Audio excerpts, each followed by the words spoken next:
Meron akong isi-share sa inyo sa mga baguhan at lalo na sa mga customer natin. Kasi minsan pag bumili kayo sa mga mall, hindi naman talaga i-demo ng dicer yan kasi hindi pa nakabukas yung unit. So baka magtaka kayo, para hindi na kayo tumawag ng service center or ibang mga technician. Kasi minsan kayo kalit sa amin, di ba? Tawag kayo technician tapos may pindot lang pala sa remote, problema. Tapos kayo angal, bakit may bayan na check up? Ganun na kinawa. So para hindi na kayo tawag technician, para hindi na kayo away, ito may panoorin doon, alam kung paano ito tagkalin ha.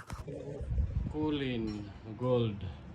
Diba pag meron kayong aircon na pag pinatay niyo siya, kulin ha. Yan, patay na, di ba? Ngayon, hindi na mamatay yung fan. Ayan o, tuloy-tuloy lang siya. Tuloy-tuloy lang. Pero patay na yung outdoor, patay na yung unit.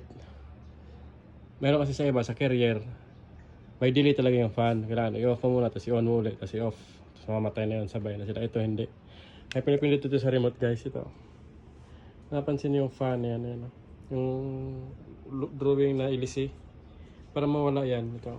Long press na yung fan ito. Yan. Yan o. Patay na siya. Diba? Patay na yan. Kulang lang siya sa sagad. Pag mga ganyan, hindi nasagad yung lower kasi inilinis, diba? Minsan nakagalaw. Off mo lang.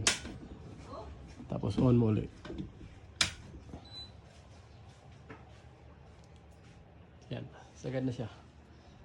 Ayos. Isang like naman dyan. Saka isang share.